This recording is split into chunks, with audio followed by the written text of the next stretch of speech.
গতকাল মধ্যরাত্রে ঢাকা বিশ্ববিদ্যালয়ের ক্যাম্পাসের যে রাস্তার মাঝখানে আইল্যান্ড আছে, সেই আইল্যান্ডের মধ্যেখানে এক বৃদ্ধা ব্যক্তিকে সাদা পাঞ্জাবি পরা নামাজ পড়া অবস্থায় তার ভিডিও ভাইরাল হয়েছে। এ নিয়ে অনেকে হাসি ঠাট্টা বিদ্রূপ মন্তব্য করছে, কেউ ট্রল করছে, আবার কেউ ভূতের গল্প শোনাচ্ছে। আসলে খোঁজ নিয়ে জানা গেছেন ওই ব্যক্তি সিরাজগঞ্জ থেকে তার মেয়েকে নিয়ে এসেছেন হাসপাতালে ভর্তি করতে। তিনি মুসাফির ছিলেন, তারপরে তিনি ইবাদতবন্দি করেছেন, কেননা গত রাত ছিল বেজর রাত্রি, লাইলাতুল কদরের রাত। তিনি হয়তোবা জানতেন যে লাইলাতুল কদরের ফজিলত কত। আল্লাহ পাক কুরআন শরীফে বলেছেন 1000 মাস থেকেও শ্রেষ্ঠ ইবাদতবন্দি করলে এই রাত্রে পাওয়া যায়।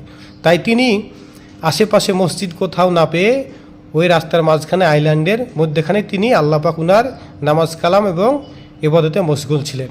কেননা ঢাকা শহরে সাধারণত মসজিদগুলোতে মধ্যরাত্রে তালা মারা থাকে, এজন্যই তিনি ওই আইল্যান্ডের মাঝখানে তিনি ইবাদতবন্দিকে বেছে নিয়েছেন। কিন্তু আমরা অনেকেই হাসি ঠাট্টা করছি, এটা করা ঠিক নয়। তিনি কিন্তু জানেন লাইলাতুল কদরে ওনার ফজিলত। হয়তোবা যারা হাসি ঠাট্টা করছে তারা হয়তোবা জানে না যে লাইলাতুল কদরের ফজিলত কত। কেননা প্রিয় রাসূল হাবিবুল্লাহ সাল্লাল্লাহু আলাইহি ওয়াসাল্লাম তিনি তো বলেছেন যে রমাদান শরীফ ওনার সেই দশকের বেজর রাত্রিতে লাইলাতুল কদর শরীফ ওনার তালাশ করো।